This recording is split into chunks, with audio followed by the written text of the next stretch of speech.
아유 뭐 캐나다까지 와서 이런 일을 하려고 온 건 아니실 텐데 막 이렇게 얘기를 해요. 뭐 대충 말씀드리면 한 5억 4천 5억 5천 뭐 이쯤에 사가지고. 네, 안녕하세요. 캐나다 굿니스입니다. 오늘은 한 1시간 반 정도 떨어진 곳에서 일을 마치고 지금 이제 2시가 다 돼 가는데 사무실로 되돌아가고 있어요. 고속도로가 있지만 저는 고속도로보다 이렇게 자연 토론토에서 한 1시간만 나와도 막 시골이거든요. 그래서 이렇게 이런 길로 다니는 걸 되게 좋아해요. 바람도 세고 경치도 보고. 근데 오늘 좀 안개가 좀 있긴 한데 그래도 저는 이런 길이 너무 좋아요. 그래서 오늘은 이제 제가 몇 가지 일을 하고 있는데 그거에 대해서 한번 얘기를 해볼까 해요. 이제 첫 번째로 제가 메인으로 하고 있는 일은 지금 하고 있는 거죠. 돌아다니면서 이제 기계 고치는 거. 이거는 뭐 다른 영상들 보시면 아실 것 같고, 두 번째로는 예전 직장에서 했던 일인데 무슨 쓰레기 압축하고 이렇게 음식물 쓰레기, 일반 쓰레기, 그리고 리사이클 이런 걸 이렇게 나눠주는 그런 시스템이에요. 한국으로 얘기하면 이제 아파트나, 네, 여기 캐나다에서는 이제 콘도라고 하거든요. 뭐 콘도나 아파트가 있는데 고층 빌딩에 들어가는 기계예요. 그래서 이제 그 일을 했었는데 거기에 원래 있던 부사장들이 이제 회사를 나와서 자기네들이 회사를 다시 차렸어요. 그리고 나서 이제 전기 일을 해줄 사람을 구하다가 이제 어떻게 알았는지 저한테 이제 연락이 와가지고 처음에 안 한다 그랬는데 저희 집 근처에 사무실이 있다고 하더라고요. 그래서 아 그래 그러면 일단 뭐 알았어 하고 했는데 그게 이제 좀 페이가 많이 불렀어요. 어차피 안 하려고. 근데 얘네가 그 페이를 주겠다는 거예요. 어차피 캐시 잡으로 받았었는데. 그래서 알았어 하고 지금 한 몇 년째야. 거의 한 5년 넘도록 하고 있는데 이제 그 수입이 없으면 이제 먹고 살기 힘들 정도로 아주 중요해졌죠. 경치를 보고 싶었는데 안개가 되게 심해졌네요 여기.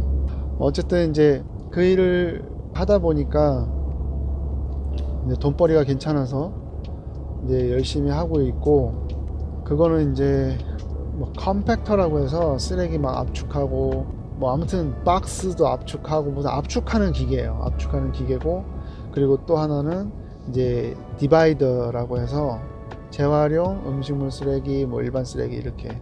그 일을 뭐 현장을 가서 막 하는 건 아니고 이 사람들이 이제 새로 설치할 때마다 그 시스템이 이제 그냥 쇳덩이랑 뭐 PLC랑 무슨 센서들이 다 이렇게 따로 있으면 제가 그걸 기계에다가 다 설치를 해서 이제 프로그램도 넣고 해가지고 이제 작동이 되는지까지, 그래서 주말에 한 2~3시간씩 이렇게 하는 거고요.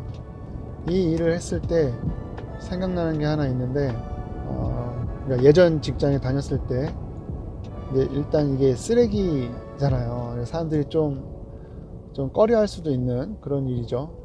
냄새도 나고. 근데 거기가 해밀턴이었나 그랬었는데 이제 온타리오에 해밀턴이라는 곳이 있는데 해밀턴 쪽에서 이제 막 일을 하고 있었어요. 기계가 고장이 났으니까 이제 그 아파트에 뭐 2층, 3층까지 이제 쓰레기가 막 쌓인 거예요. 그래서 기계를 고쳐도 이게 막혀 있으니까 쓰레기가 내려와서 막 압축을 해줘야 되는데, 그래서 그 쓰레기를 막 이제 꼬챙이 같은 거, 길쭉한 꼬챙이 같은 걸로 막 이렇게 쑤셔 넣어가지고 막 땡기고 해가지고 그거를 막 몇 시간 동안 해야 되거든요. 뭐 3층, 4층, 5층까지 막 쌓여 있다 그러면은 뭐 진짜 하루 종일 해야 되는 건데, 그거를 막 하고 있다가 냄새도 나가니까 이제 그 문을 활짝 열어놓고, 근데 거기가 사람이 다니는 길 옆에 있는 아파트였는데 오래된 아파트였어요. 오래된 아파트 1층에 이제 그런 컴팩트 쓰레기를 모으는 곳이 있었는데 그 문을 활짝 열어놓고 이제 그 일을 막 하면서 이제 와이프랑 통화도 하고 그랬죠. 이제 한국말로 제가 통화를 하는 거를 지나가던 어떤 분이 들었나 봐요. 그래서 저한테 쓱 오시더라고요. 제가 그때는 이제 학교 졸업하고 토론토로 와서 잡은 이제 첫 번째에서 이제 두 번째 직장으로 간 큰 회사였는데, 그 회사를 다녔을 때는 이제 얼마 되지 않은 영주권도 받기 전이었어요. 열심히 일하고 있었는데 어떤 분이 이렇게 와서 물어보더라고요. 아, 뭐 한국 분이시냐? 그래서 아, 예, 그렇다고. 저는 이제 한국 사람들하고 많이 얘기를 못해서 좀 그런 걸 되게 좋아하거든요. 그래서 막 서로 인사하고 막 얘기하고 있는데, 이제 한번 그 캐나다 이민 오기 전에 이제 지역별로 이제 한 번씩 답사 오신 분이었는데, 제가 그때 30대 중반, 중후반 뭐 이 정도였었고, 그분이 딱 봤을 때 한 40대 초반으로 보였어요. 뭐 30대 후반에서 40대 초반. 근데 이제 그분이 무슨 일을 하시다가 오셨는지 모르는데, 뭐 언제 왔냐, 영주권은 있냐, 뭐 영어가 막 많이 필요하냐 물어보시더라고요. 그래서 저는 이제 쉬면서 막 이런저런 막 얘기를 하는데, 이제 제가 계속 뭐 냄새가 나고 그랬나 봐요, 몸에서. 쓰레기를 확 잡아 당기고 막 이렇게 했으니까 땀도 나고 뭐 그랬는데, 이제 그분이 이제 잘 기억은 안 나는데 원래 이런 일을 하시던 거냐고 물어보더라고요. 그래서 원래 이런 일이, 저는 전기를 얘기를 하는 건지 쓰레기를 막힌 걸 치우는 거를 얘기를 하는 건지 잘 몰라가지고 그냥 맞다고 했어요. 그것도 물어보고, 또 뭐 영주권은 뭐 그래서 아직 못 받았다 뭐 이렇게 얘기하니까, 아직 오시지도 않았는데 되게 저를 안타까워 하시더라고요. 그래서 아유, 젊으신데 뭐 힘들게 사시고 뭐 그렇게 얘기를 해주시길래 뭐 응원차 얘기를 하는가 보다 라고 생각을 했어요. 근데 이제 계속 이제 대화를 하면 할수록 이렇게 느껴지는 게 있잖아요. 아유, 뭐 캐나다까지 와서 이런 일을 하려고 온 건 아니실 텐데 막 이렇게 얘기를 해요. 그래서 듣다가 뭐지? 그래서 아무튼 뭐 저는 아무렇지도 않았거든요. 그런 일을 하든, 저는 오히려 되게 자부심이 있었어요. 그러니까 캐나다에서 돈을 벌면서 일을 할 수 있다는 것 자체로도 저는 되게 행복했었는데, 다른 나라에서 그렇게 직장을 잡고 일한다는 것 자체만으로도 저는 되게 좋았거든요. 뭐 무슨 일을 하든, 제가 막 쓰레기 더미 안에 들어가서 뭐 헤엄을 치든 뭐 저는 상관이 없었어요. 일을 할 수 있는 곳이 있었고, 돈을 받고 우리 가족이 잘 살 수 있는 곳이었으면 저는 뭐 상관이 없었거든요. 그리고 제가 막 캐나다 와서 되게 잘 살 거라고 생각도 안 했어요. 기대 자체를 아예 안 했어요. 전 뭐 예전 영상에도 얘기했지만 제 자신을 엄청 낮췄었어요. 아, 나를 누가 써주겠어? 써주기만 하면은 뭐 좋지 막 이렇게 얘기를 했었는데, 근데 그분이 그런 얘기를, 그런 짧은 대화였지만 뭐 좀 아무튼 대화한 다음에 집으로 돌아가는 내내 좀 되게 이상했던 것 같아요. 기분이 뭐지? 그러면서 아직까지 기억이 남는 거 보면 그때가 되게 신선했나 봐요, 제가. 그러니까 이게 보면은 이민을 오잖아요. 그러면 이제 이민 가면 뭔가 되게 잘 될 것 같은 막 그런 생각이 있죠. 당연히 뭐 있을 수 있죠. 얼마든지 할 수 있지만, 그게 뭐 이민을 오자마자 바로 짠하고 되는 건 아니잖아요. 일단은 영주권도 받아야 되고, 그리고 뭐 직장도 자기한테 맞는 것도 있어야 되고, 어느 정도도 벌어야겠고, 뭐 그런 것들이 있잖아요. 그분은 얘기했을 때 어떤 그런 엄청난 환상이 있었던 것 같아요. 캐나다 가면 무조건 잘 될 것이다. 예를 들어 저희가 군대를 제대하면 모든 게 잘 될 것이다. 군대만 제대하면 세상을 휘어잡을 것 같은 그런 느낌. 근데 저는 그러지는 않았어요. 저는 이제 캐나다 가면 되게 뭐라고 해야지, 좀 되게 두려웠고 걱정이 많았고, 아무튼 그랬어요. 모르니까, 모르는 나라에 가서 모르는 문화 속에서 모르는 일을 해야 될 수도 있는 거니까. 그래서 제가 이렇게 영상을 남기고 싶은 것도, 이렇게 좀 뭔가 제가 맨 땅에 헤딩하고 실수했던 것들, 그리고 뭐 그렇게 큰 일이 아니다.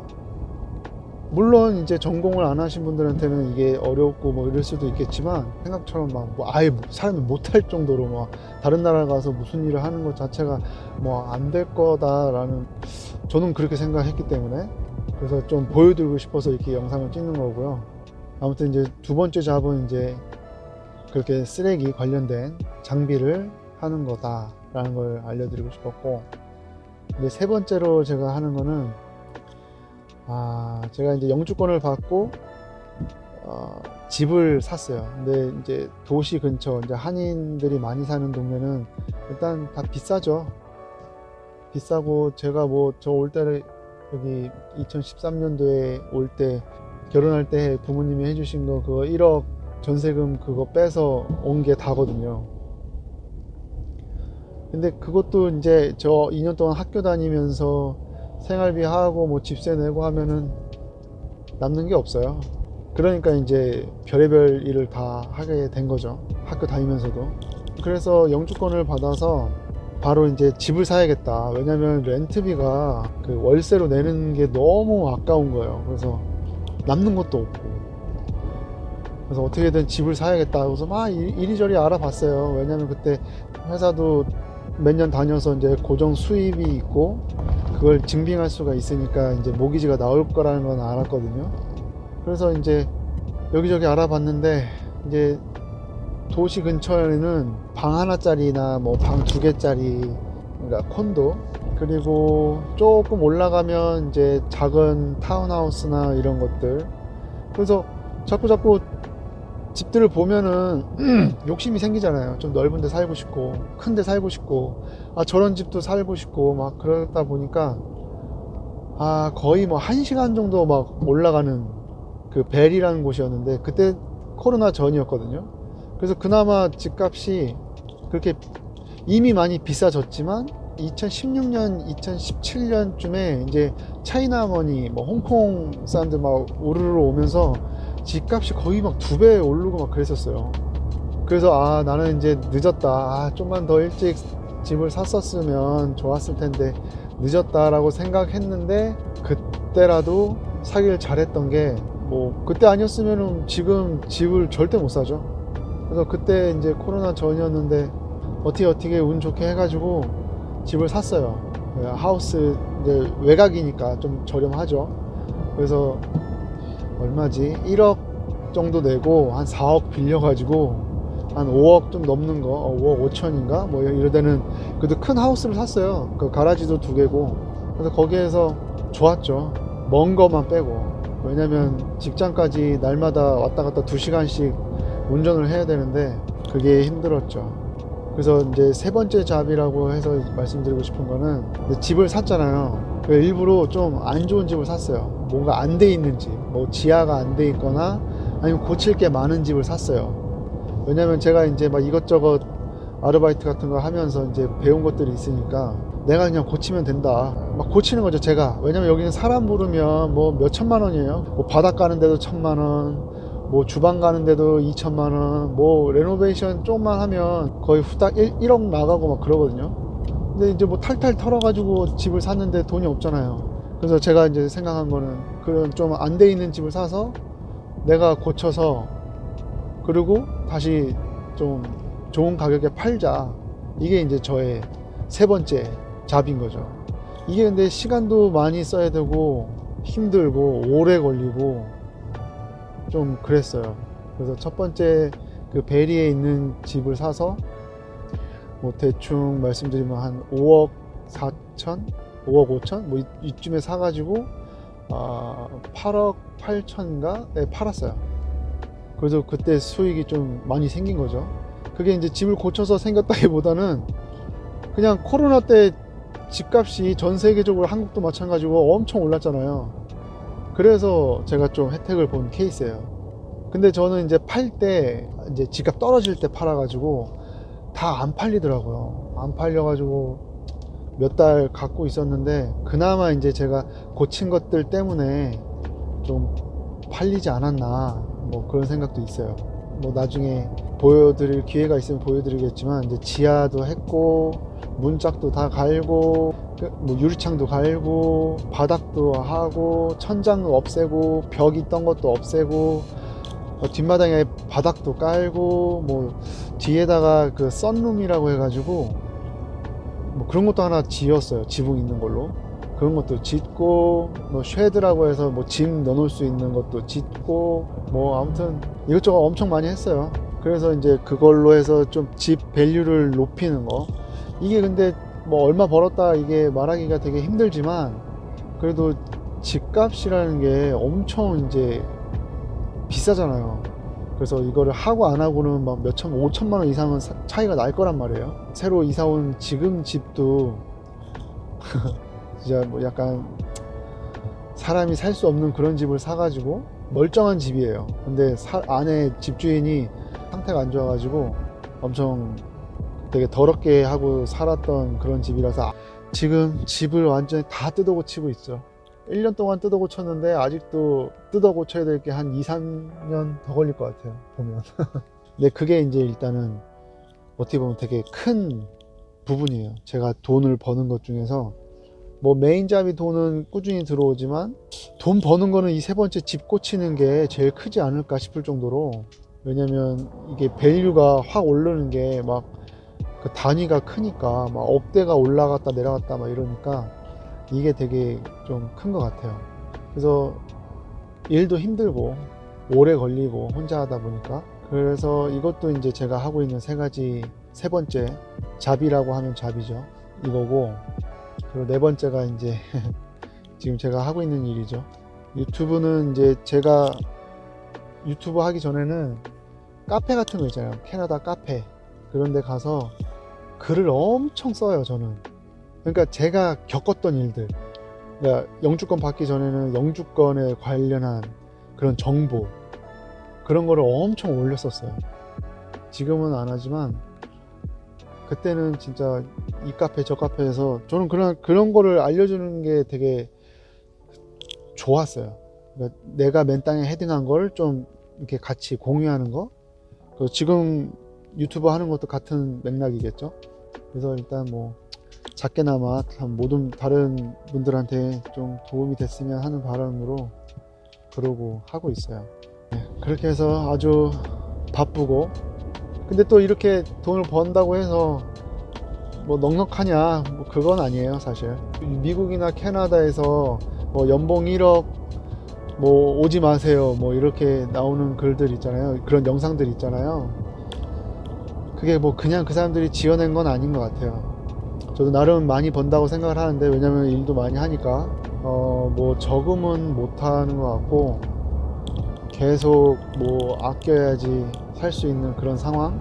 저는 좀 특이하게 집을 좀 무리하게 사서 이자가 너무 높으니까 좀 그것 때문에 헉헉거리는데, 이 주거비만 아니면 그래도 진짜 좋을 것 같은데, 아무튼 저는 그냥 뭐 지금 젊으니까, 아직 뭐 40대 초반이거든요.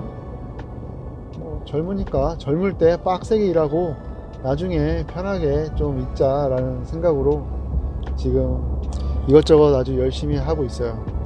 뭐 이거 영상 보시는 우리 중장년 보니까는 35세 이상밖에 없어요. 죄다 남자고. 네, 우리 또 형님들, 친구분들, 동생분들 다 같이 열심히 한번 또 살아보자고요. 계속. 그럼 이만 들어가겠습니다.